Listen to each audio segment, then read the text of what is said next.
નમસ્કાર મિત્રો, સ્વાગત છે તમારું એચએનજીયુ સ્ટડી પોઈન્ટ યુટ્યુબ ચેનલના એક નવા વિડીયોમાં. ધોરણ 6 થી 8 ની અંદર 9700 પ્લસ જગ્યાઓ માટે જ્ઞાન સહાયક ભરતીની જાહેરાત કરવામાં આવેલી છે. તો આજના આ વિડીયોની અંદર આપણે આ ભરતી વિશેની સંપૂર્ણ માહિતી જોઈશું. એની ઓફિશિયલ એડવર્ટાઇઝમેન્ટ છે એ જોઈશું, એની અંદર લાયકાત શું જોઈશે, વય મર્યાદા, પગાર ધોરણ અને એ તમામ ઇન્ફોર્મેશન જોઈશું. સાથે સાથે ઓનલાઈન ફોર્મ ભરવાની તારીખો અને ઓનલાઈન ફોર્મ કેવી રીતે ભરવું એની પણ સંપૂર્ણ માહિતી આપણે આજના આ વિડીયોની અંદર જોવાના છે. તો આ તમામ માહિતી મેળવવા માટે તમારે ગૂગલની અંદર જ્ઞાન સહાયક પ્રાઇમરી લખીને સર્ચ કરી દેવાનું છે. તો જે પહેલી જ વેબસાઇટ છે ફ્રી જ્ઞાન સહાયક.ssgujarat.org, આ વેબસાઇટ તમારા સામે આવી જશે.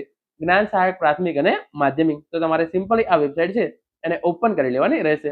જેવી તમે આ વેબસાઇટ ઓપન કરશો, જ્ઞાન સહાયક પ્રાથમિક ગવર્મેન્ટ ઓફ ગુજરાત આ પ્રમાણે ઇન્ટરફેસ છે એ તમારા સામે આવી જશે. અને ઇમ્પોર્ટન્ટ અપડેટ્સની અંદર તમે જોઈ શકો છો, અંગ્રેજી વિષયના જ્ઞાન સહાયક પ્રાથમિક માટે 4/8/2026 બપોરે 2 વાગ્યાથી 10/8/2026 રાતે 12 વાગ્યા સુધી ઓનલાઈન અરજી કરી શકાશે.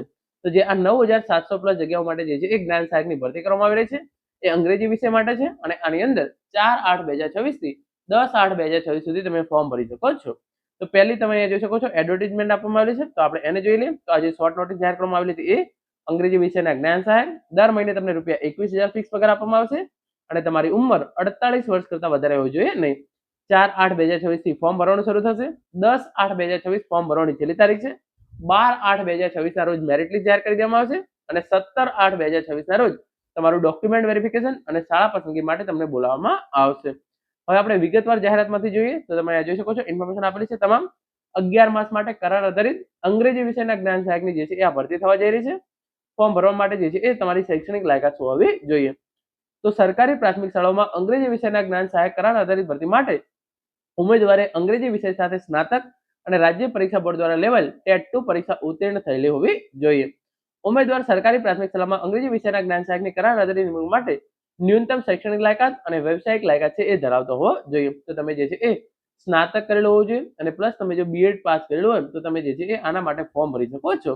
સાથે સાથે તમે જે છે એ અંગ્રેજી વિષયની અંદર સ્નાતક કરેલો હોવું જોઈએ અને તમે જે છે એ ટેટ 2 પરીક્ષા છે એ પાસ કરેલી હોવી જોઈએ. જિલ્લા પસંદગી અને ફાળવણી વિશે વાત કરેલી છે. તમારે કોઈ પણ એક જિલ્લો છે એ પસંદ કરવાનો રહેશે અને જિલ્લા પસંદગીના આધારે જિલ્લાવાર મેરિટ યાદી અને પ્રતીક્ષા યાદી છે એ તૈયાર કરવામાં આવશે.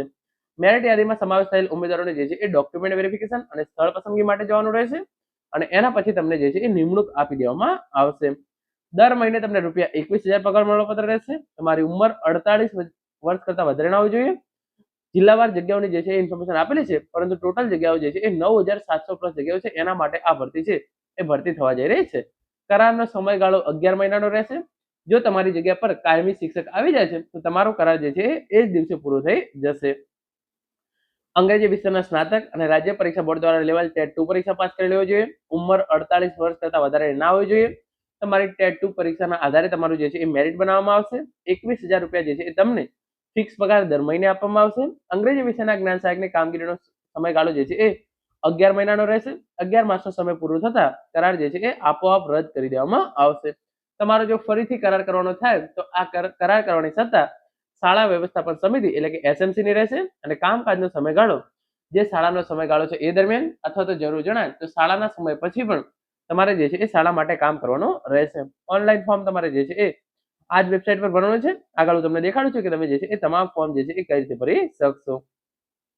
ગુણ કઈ રીતે દર્શાવાય તમામ જે છે ઇન્ફોર્મેશન આપેલી છે. કમ્પ્યુટરના ઠરાવ વિશેની ઇન્ફોર્મેશન આપેલી છે જે આપણા માટે જે છે એ અત્યારે ખાસ ઉપયોગી છે નહીં. હવે અહીંયા તમે જોઈ શકો છો એલિજિબિલિટીની ખાસ સૂચના આપવામાં આવી છે.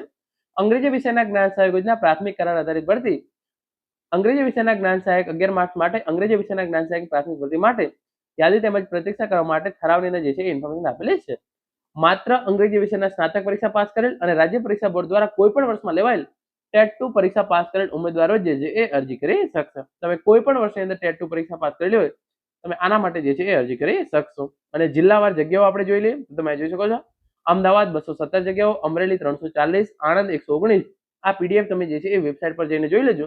તો અહીંયા તમે નીચે આવશો તો તમે જોઈ શકો છો જિલ્લાની શાળાઓની કુલ સંખ્યા 8,865 જગ્યાઓ જે છે એ અંગ્રેજી વિષયની ખાલી પડી છે અને એના માટે જે છે એ આ જ્ઞાન સહાયક ભરતી છે એ થવા જઈ રહી છે. અને રાજ્યની પ્રાથમિક શાળાઓ નગરની વાત તમે જોઈ શકો છો. નગરની અંદર 456 જગ્યાઓ, તો કુલ જે છે એ 9,321 જગ્યાઓ જે છે એ જ્ઞાન સહાયક ભરતી માટે થવા જઈ રહી છે. આગળ તમે અહીંયા જોઈ શકો છો ઓનલાઈન ફોર્મ કઈ રીતે ભરવું. તો અહીંયા જે છે એ આપણે એની ઇન્ફોર્મેશન નથી જોતા. આપણે જે અગાઉ માધ્યમિક અને જે છે એ ઉચ્ચતર માધ્યમિક માટે જ્ઞાન સહાયક ભરતી આવી હતી ત્યારે આપણે એક સ્પેશિયલ વિડીયો બનાવ્યો હતો કે જ્ઞાન સહાયક ભરતી માટે ફોર્મ કઈ રીતે ભરવું. તો આની અંદર પણ જે છે એ સેમ જ પ્રોસેસ છે. જે તમે ટાટની ઇન્ફોર્મેશન લખતા હતા એની જગ્યાએ તમારે જે છે અહીંયા ટેટની ઇન્ફોર્મેશન લખવાની છે. અહીંયા તમે જે છે એ લોગિન કરી તમારું જે છે એ ફોર્મ ભરી શકો છો. તો આ પ્રમાણે આજનો તો આ વિડીયો જેની અંદર રાજ્યની પ્રાથમિક શાળાઓની અંદર 9,700+ જગ્યાઓ માટે જ્ઞાન સહાયક ભરતી થવા જઈ રહી છે એના વિશેની સંપૂર્ણ ચર્ચા આપણે આજના આ વિડીયોની અંદર કરી છે. આશા રાખું છું આજનો આ વિડીયો તમને ચોક્કસથી ઉપયોગી થશે. Thank you so much for watching.